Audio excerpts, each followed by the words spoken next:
درود پاک ویسے ہر دن پڑھیں سبحان اللہ، برکتیں ہی برکتیں ہیں، مگر جمعے کے دن اللہ اکبر۔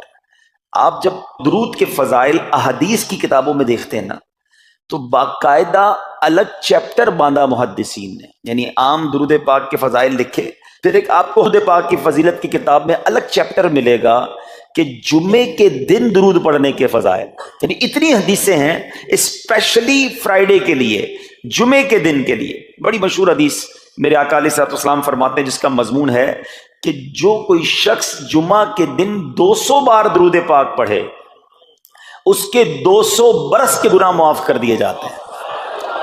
اب یہ کتنی پیاری حدیث ہے۔ ایک اسی طرح کی حدیث یہ بیسیکلی کثرت سے بتانے کے لیے، انکریج کرنے کے لیے کہ درود اس دن زیادہ پڑھے جائیں، گناہوں کی معافی کا ایک ایسا سبحان اللہ سلسلہ ہے۔ ایک اور حدیث پاک ہے جس کا مضمون ہے جو جمعہ کے دن 80 بار درود پاک پڑھے اس کے 80 برس کے گناہ معاف کر دیے جائیں گے۔ تو یہ دن تو سبحان اللہ گناہ گاروں کی بن آتی ہے، گناہ گاروں کو موقع دیا جاتا ہے کہ پورے ہفتے میں اگر کوئی کمزوری رہ بھی گئی ہے تو اب جمعہ آ گیا ہے، اب درود پڑھ لو، اب تلاوت کر لو، اب دعائیں کر لو، اب اللہ سے رجوع لے آؤ۔ یہ جمعے کا دن سبحان اللہ، مفتی احمد یار خان نعیمی رحمت اللہ تعالی علیہ فرماتے ہیں جمعہ کے دن کوئی نیکی کی جائے اللہ کی بارگاہ میں جمعے کا شرف اور مقام اتنا اعلیٰ ہے کہ جمعہ کی ایک نیکی 70 گنا اس کا ثواب عطا کیا جاتا ہے، ملٹی پلائی بائی 70۔ سوچئے، اب سمجھدار لوگ بیٹھے ہیں، کاروباری لوگ بھی بیٹھے ہوں گے۔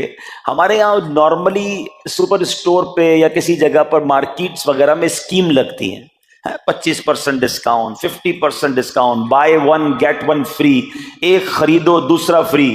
لوگ گرمیوں کی چیزیں سردیوں میں خرید لیتے ہیں، ارے بھائی ابھی تو گرمیاں، ابھی سے جیکٹ خرید دی ہے یار، سستا مل رہا تھا، ایک پہ ایک فری مل رہا تھا، سردیوں میں کام تو آئے گا نا، چلو لے لو بھائی۔ سردیوں میں گرمیوں کی چیزیں خرید رہے ہوتے ہیں، کیوں؟ سستا۔ ہم دنیا کے نفع کے لیے، دنیا کے بینیفٹ کے لیے ٹریول بھی کرتے ہیں، جا کر خرچ بھی کرتے ہیں۔ مجھے اچھی طرح یاد ہے افریقہ کے غالباً ایک ملک میں تھا، تو بارڈرز ملے ہوئے ہوتے ہیں، ہم بارڈر ہم نے کراس کیا، ایک ملک کا جیسی بارڈر کراس کیا، بارڈر کراس کرتے ہی ایک بہت بڑا ویرانہ تھا لیکن بہت بڑا شاپنگ مال بنا ہوا اور گاڑیوں کی قطاریں۔ تو میں نے اسلامی بھائی سے پوچھا یار اس ویرانے میں اتنا بڑا شاپنگ مال اور اتنی گاڑیاں؟ تو انہوں نے وجہ بتائی، کیا بتائی؟ کہتے ہیں جس ملک کے بارڈر کے ساتھ یہ سٹور ہے نا، اس ملک میں ٹیکس ہے، یہ ملک ٹیکس فری ہے۔ اچھا، اس ملک نے اپنے بزنس کو چلانے کے لیے اپنے ملک کے اندر مال بنے ہوں گے، ایک اسپیشل مال یہاں بنا دیا تاکہ اس ملک والے سفر کر کے آئیں اور پورے مہینے کا سامان اس سٹور سے لے کے واپس چلے جائیں، صرف ٹیکس بچانے کے لیے ایک ایک مہینے کا سامان۔ اچھا، گاڑیوں کی لائنیں۔ اب بتاؤ یار، ہم دنیا کمانے کے لیے، سفر کرنے کے لیے تیار ہیں، نفع کمانے کے لیے، وقت دینے کے لیے تیار ہیں، ہر جمعے اسکیم اناؤنس ہے، ایک نیکی کرو 70 گنا ثواب کماؤ گے۔ بتاؤ کیا ذہن ہونا چاہیے کہ یار بس جمعے کا دن تو قرآن پڑھوں گا، درود پڑھوں گا، صدقہ کروں گا۔ سبحان اللہ، ڈھونڈ ڈھونڈ کے ہمارے صحابہ علیہم رضوان ڈھونڈ ڈھونڈ کے نیک اعمال کرتے تھے کہ یہ بھی عمل کر لوں، یہ بھی کر لوں، اور جمعے کے دن اسپیشلی۔ تو اللہ کرے ذہن میں یہ بات بیٹھ جائے کہ میں نے جمعے کو زیادہ نیکیاں کرنی ہیں۔ اچھا، اب اس پہ میں ایک اور مشورہ دیتا ہوں۔ مثال کے طور پہ آپ نے ذہن بنایا ہوا ہے کہ یار پیر والے دن جو ہے نا میں نے کسی مریض کی عیادت، رشتہ دار ہے وہاں جانا ہے، یا میں نے جناب سیٹرڈے یا سنڈے کوئی صدقہ خیرات کرنا ہے، کسی کی ہیلپ کرنی ہے۔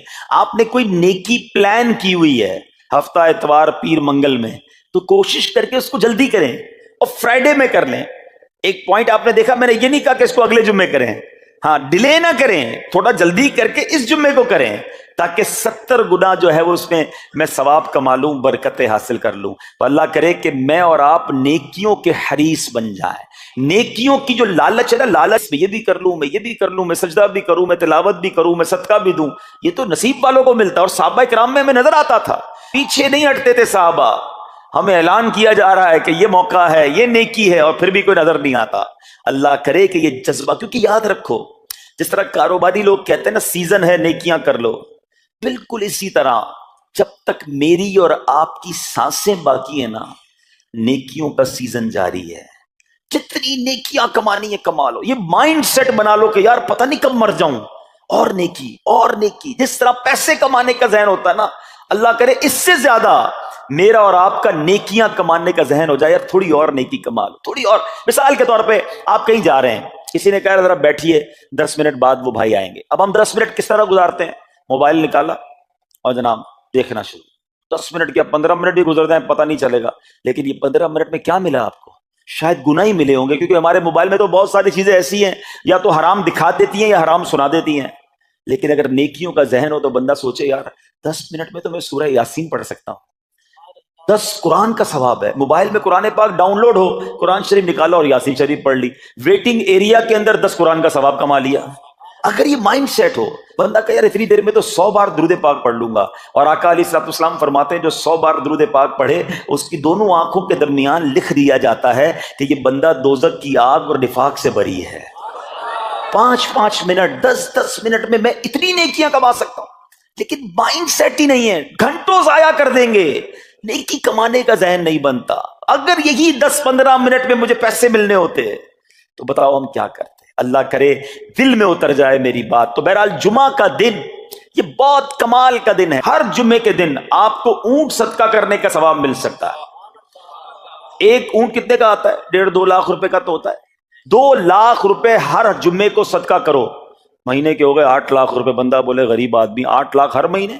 جی جناب، ہر مہینے 8 لاکھ کم و بیش آپ صدقہ کرنے کا ثواب کما سکتے ہیں۔ کیسے؟ کتنا آسان۔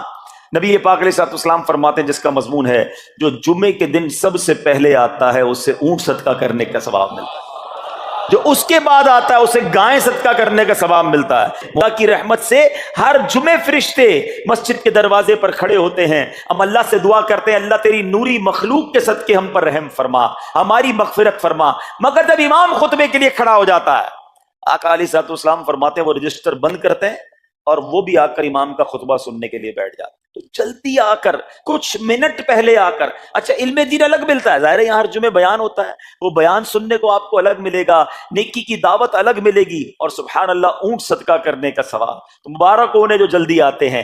تو بہرحال اب میں چاہتا ہوں کہ جب بات جمعے پر ہی ہو رہی ہے تو ایک میں نے اور آپ کو پیغام دینا تھا۔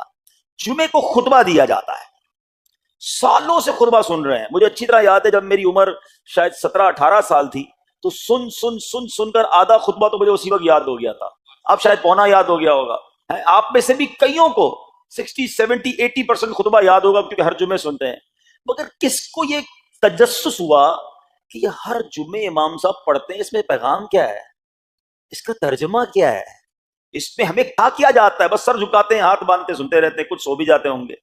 ارے اللہ کے بندو سوچو تو صحیح کہ ہر جمعے کو سنتا ہوں، آدھا پونا یاد بھی ہو گیا، پیغام کیا ہے؟ 2 باتیں، ایک حدیث پاک اور ایک خوبصورت پیغام ہر جمعے کو آپ سنتے ہیں، ٹھیک ہے؟ حدیث ذرا سنیے گا، اللہ کے حبیب علیہ الصلوۃ والسلام فرماتے ہیں البر لا یبلا والذنب لا ینسا والدیان لا یموت۔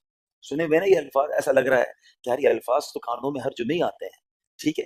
آگے فرمایا اعمل ما شئت کما تدین تدان، یہ ایک حدیث ہے، ٹھیک ہے؟ اس کے بعد قرآن کی ایک آیت تلاوت ہوتی ہے فمن یعمل مثقال ذرۃ خیرا یرہ ومن یعمل مثقال ذرۃ شرا یرہ۔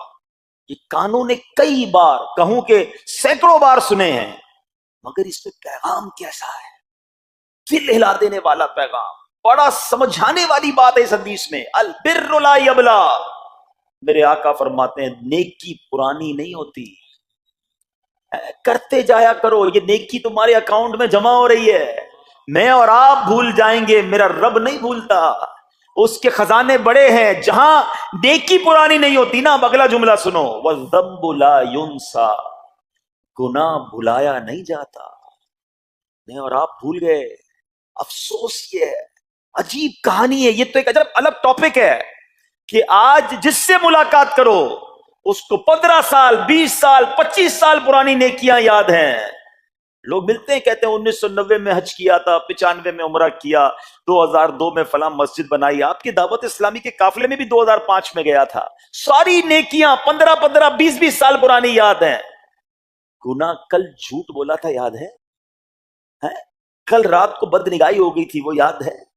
پرسوں غیبت کی تھی وہ یاد ہے؟ سالوں تو چھوڑو، ہم گھنٹے پہلے کا گناہ بھول جاتے ہیں، مگر حدیث ڈرا رہی ہے، سمجھا رہی ہے کہ دیکھو وَالذَّنبُ لَا يُنسَى، گناہ بھلایا نہیں جاتا. تم بھول گئے ہو مگر کہیں لکھا ہوا ہے، جواب دینا ہے. اور آگے فرمایا وَالدَّيَّانُ لَا يَمُوتُ، فرمایا کہ جو فیصلہ کرنے والا ہے اسے موت نہیں آتی. اللہ کو موت نہیں آنی، میں اور آپ مر جائیں گے. جس نے ڈیسیشن لینا ہے، جس نے فیصلہ کرنا ہے، اسے موت نہیں آنی. پھر آگے فرمایا اعمل ما شئت کما تدین تدان، کر لے جو کرنا ہے، جیسی کرے گا ویسی پڑے گا. پھر قرآن کی یہ آیتیں سمجھا رہی ہیں فَمَن يَعْمَلْ مِثْقَالَ ذَرَّةٍ خَيْرًا يَرَهُ، جو ذرہ بھر نیکی کرے گا، بھلائی کرے گا، وہ دیکھے گا. وَمَن يَعْمَلْ مِثْقَالَ ذَرَّةٍ شَرًّا يَرَهُ، کہ جو ذرہ بھر برائی کرے گا وہ بھی دیکھے گا. یہ اتنا شاندار جمعے کا پیغام ہر جمعے خطبے میں دیا جاتا ہے. اللہ کرے یہ دل کی گہرائیوں میں اتر جائے. دروازہ بند کر کے، اندھیرا کر کے، اکیلے میں گناہ کرنے والا سوچے کہ ٹھیک ہے دنیا میں کوئی نہیں دیکھ رہا مگر میرا رب دیکھ رہا ہے، مجھے اس ذرہ بھر گناہ کا بھی جواب دینا پڑے گا. لوگ کہتے ہیں چھوٹی سی بات ہے یار، چھوٹا سا گناہ ہے، ٹھیک ہے چلتا ہے، سبھی تو کرتے ہیں. نہیں جناب، وہ نقطہ نواز ہے. وہ معاف کرنے پہ آئے تو 100 بندوں کے قاتل کو معاف کر دے، اور وہ پکڑنے پہ آئے تو ایک نقطے پر پکڑ فرما دے. ہمیں ڈرنا ہوگا، ہمیں خوف اپنے دل میں طاری کرنا ہوگا، کیونکہ یہ گناہ میری آخرت میں میری پکڑ کا سبب بن سکتے ہیں. بالکل اسی طرح چھوٹی چھوٹی نیکیاں سمجھ کے چھوڑ دیتے ہیں. یار سنت غیر موقدہ ہی ہے نا، نفل ہی تو ہے نا، سنت ہی تو ہے نا، ٹھیک ہے درود پڑھنا چاہیے، نہیں پڑھا تو کوئی بات نہیں. ارے یار کون اجتماع میں جائے، کون درس میں بیٹھے، صدقہ دینا کوئی واجب تو نہیں، زکات تو پوری دیتا ہوں. چھوٹی چھوٹی نیکیاں سمجھ کر چھوڑتے ہو. ارے وہ تو کتے کو پانی پلانے والے کو اس سبب سے بخش دیا کرتا ہے، راستے سے پتھر ہٹانے والے کو بخش دیا کرتا ہے. فرمایا نا البر لا یبلا، نیکی پرانی نہیں ہوگی، کرتے جایا کرو. اللہ کرے کہ یہ ذہن بن جائے کہ بس میں زیادہ سے زیادہ نیکی کروں، دو لوگوں کے دلوں میں خوشی داخل کروں، مسلمانوں کی خیر خواہی کروں.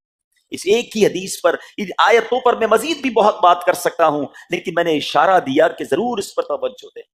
اور ایک شاندار پیغام ہر جمعے میں ہم سنتے ہیں. کیا شاندار وہ پیغام ہے! وہ پیغام ہے الا لا ایمان لمن لا محبت اللہ. یاد ہے سب کو؟ جمعے میں سنتے ہو نا، اور 3 بار کہتے ہیں امام صاحب الا لا ایمان لمن لا محبت اللہ، الا لا ایمان لمن لا محبت اللہ. کبھی تو امام صاحب کو روکتے حضور کہ ہر جمعے کو پڑھتے بتائیں تو اس میں ہے کیا؟ نہیں، ہمیں کیا ضرورت ہے، بس جمعہ ہو گیا بس ٹھیک ہے، ٹائم پورا ہو گیا، فرض پورا ہو گیا. ارے اللہ کے بندو سمجھو تو صحیح اس میں میسج کیا ہے. اللہ اکبر، سنو اس کا مطلب کیا ہے، سنو الا لا ایمان لمن لا محبت اللہ. سن لو اس کا ایمان نہیں جس کے دل میں نبی پاک سے محبت نہیں، ایمان ہی نہیں ہے. ارے جس دل میں نبی پاک سے محبت نہیں اس کا ایمان ہی نہیں ہے. اعلیٰ حضرت امام اہل سنت ایسے ہی نہیں لکھتے کہ اللہ کی سرتابہ قدم شان ہے یہ، انسان نہیں انسان، وہ انسان ہے یہ. قرآن تو ایمان بتاتا ہے انہیں، اور ایمان یہ کہتا ہے میری جان ہے یہ. ایمان کمپلیٹ ہی نہیں ہوتا نبی پاک علیہ الصلوۃ والسلام سے محبت کے بغیر. اور یہ بات ایسا لگتا ہے انفارچونیٹلی کہ غیر مسلم جانتے ہیں، تبھی تو وہ سازشیں کرتے ہیں. انہیں پتا ہے، آپ بتائیں دنیا کے کس ملک میں نماز روکی جاتی ہے؟ نہیں روکی جاتی. مسجدوں کی تعمیر ہو رہی ہوتی ہے، تلاوت قرآن ہو رہی ہوتی ہے، کوئی نہیں روکتا، قرآن چھپ رہے ہیں. لیکن بار بار اگر حملہ ہوتا ہے، بار بار اگر اٹیک ہوتا ہے تو اس لیے ہوتا ہے کہ ان مسلمانوں کے دلوں سے کہ نبی کی محبت کو نکال دو. ان مسلمانوں کے دلوں میں اگر یہ محبت رسول رہ گئی تو یہ پھر بھی دوبارہ آ کر یکجا ہو جائیں گے، ایک ہو جائیں گے، نیک ہو جائیں گے. کسی طرح دل سے محبت رسول صلی اللہ تعالی علیہ وسلم نکالی جائے، اور اسی وجہ سے یہ ساری سازشیں کی جاتی ہیں. معاذ اللہ نبی پاک علیہ الصلوۃ والسلام کی گستاخیاں کی جاتی ہیں تاکہ چیک کیا جائے ان پر اثر بھی پڑتا ہے کہ نہیں، کوئی اوپر نیچے ہوتا بھی ہے کہ نہیں، کہ اپنی دنیا میں مگن ہے، اس کو احساس ہی نہیں ہے. میٹھے اسلامی بھائیوں، دنیا کا دستور ہے جب کسی چیز کی ڈیفیشینسی ہو جائے نا تو اس کی ایفیشینسی بڑھائی جاتی ہے. مثال کے طور پہ کسی کے جناب جسم میں وٹامن ڈی کم ہو, ہم کیا کرتے ہیں, وٹامن ڈی کی ٹیبلٹس لے کر اس کو پھر بڑھاتے ہیں. کیلشیم کی کمی ہو, ڈاکٹر کہتا ہے بھائی تھوڑی کیلشیم کی دوائی پیو, تمہارے اندر کیلشیم کی کمی ہو رہی ہے. جب کسی چیز کی کمی کی جائے اس کو بڑھانے کی کوشش کی جاتی ہے. اگر یہ دنیا کے چند لوگوں کا یہ پلان ہے کہ مسلمانوں کے دلوں سے عشق رسول نکالو, تو اب میرا اور آپ کا کام یہ ہے کہ انشاءاللہ عشق رسول کو اب اضافہ کریں گے, اب نبی پاک کی محبت میں اور اضافہ کریں گے, سرور کائنات علیہ الصلوۃ والسلام کی محبت میں زندگی گزاریں گے, خود بھی سچے عاشق رسول بنیں, اپنی نسلوں کو عاشق رسول بنائیں. اللہ سلامت رکھے میرے پیر و مرشد کو. 30 سال پہلے, یہ آج کل کا شعر نہیں ہے, اب بچپن سے یہ نعت سن رہے ہیں, کم و بیش 25-30 سال پہلے میرے مرشد نے کیا پیاری التجا پیش کی, اپنی نسلوں کے لیے کیا ہمیں پیغام دیا. کہتے میری آنے والی نسلیں تیرے عشق ہی میں مچلیں, میری آنے والی نسلیں تیرے عشق ہی میں مچلیں, انہیں نیک تم بنانا مدنی مدینے والے. یہ ہے پیغام دعوت اسلامی کا کہ ہم بھی عاشق رسول بنیں, کسی صورت ہمارے دل سے عشق رسول کم نہ ہو, اور جناب ہماری نسلوں میں ہم عشق رسول اتاریں. تو مجھے اور آپ کو اس ڈیفیشینسی کو ایفیشینسی میں, اس میں اضافے کا اہتمام کرنا ہوگا. اب آئیے دیکھتے طریقے کیا ہیں, کیسے عشق رسول بڑھے گا, کیسے دلوں میں محبت رسول بڑھے گی. کیونکہ جمعے کا یہ اعلان ہر جمعے سنتے ہو, الا لا ایمان لمن لا محبت لا, وہ ایمان ہی کامل نہیں ہے, وہ ایمان ہی کمپلیٹ نہیں ہے جس دل میں عشق رسول نہیں ہے. تو عشق رسول بڑھے گا کیسے جناب؟ تو دنیا کا بڑا سمپل فارمولا ہے کہ عشق بغیر اطاعت کے کمپلیٹ ہی نہیں ہوتا. دنیا میں بھی آپ جس سے محبت کریں, ہو ہی نہیں سکتا کہ آپ جس سے محبت کریں اس کی بات نہ مانیں. ایسا ہو سکتا ہے کہ میں آپ سے محبت بڑی کرتا ہوں, مانوں گا ایک بھی نہیں آپ کی؟ نہیں جناب. جس سے محبت ہوتی ہے بندہ کہتا ہے آپ کے لیے جان حاضر ہے, آپ حکم تو کریں, آپ کا فرمان سر آنکھوں پر. یہ دنیا کا دستور ہے. تو اگر آپ واقعی نبی پاک سے محبت کرتے ہیں یا سچے عاشق رسول بننا چاہتے ہیں, تو پھر فرمان رسول پر عمل کرنا ہوگا, نبی پاک کے طریقے پر عمل کرنا ہوگا, اطاعت رسول کرنی ہوگی, تبھی آپ سچے عاشق رسول کہلائیں گے. یہ ہو نہیں سکتا کہ ایک طرف تو میں نعرہ لگاؤں کہ غلامی رسول میں موت بھی قبول ہے, اور دوسری طرف نبی پاک کا طریقہ قبول نہ ہو, نہ سچ قبول ہو, نہ مسلمانوں کی خیر خواہی قبول ہو, معاذ اللہ, نہ سنتیں قبول ہو, نہ نماز قبول ہو. جمعے کی نماز میں مسجدیں فل ہیں, کیا عصر کی نماز میں بھی ہوں گی؟ کیا عصر فرض نہیں ہے؟ کیا مغرب فرض نہیں ہے؟ کیا عشاء فرض نہیں ہے؟ میرے آقا فرماتے ہیں جعلت قرۃ عینی فی الصلاۃ, کہ نماز میں میری آنکھوں کی ٹھنڈک ہے. ان گستاخان رسول کو یہ جواب دینا ہے کہ تم جتنی نبی پاک علیہ الصلوۃ والسلام کی معاذ اللہ شان میں گستاخی کرو گے, دنیا میں تو نیست و نابود ہو ہی جاؤ گے, مگر تم دیکھو گے کہ تمہارا ہر قدم ہمارے عشق رسول میں اضافے کا باعث بنے گا, ہمارے انشاءاللہ نبی پاک کے قریب ہونے کا باعث بنے گا. آؤ نیت کریں کہ آج کے بعد ہماری کوئی نماز قضا نہیں ہوگی, آج کے بعد زندگی نبی پاک کی سنتوں کے مطابق گزرے گی. میرا چہرہ, میرا لباس, میرا کردار بتائے کہ میں کس کا امتی اور کس کا عاشق ہوں. ارے مجھے بتانا کیوں پڑے میں کس کا امتی ہوں, مجھے دیکھ کر پتا چل جائے. وہ شاعر لکھتے ہیں نا, فنا اتنا تو ہو جاؤں میں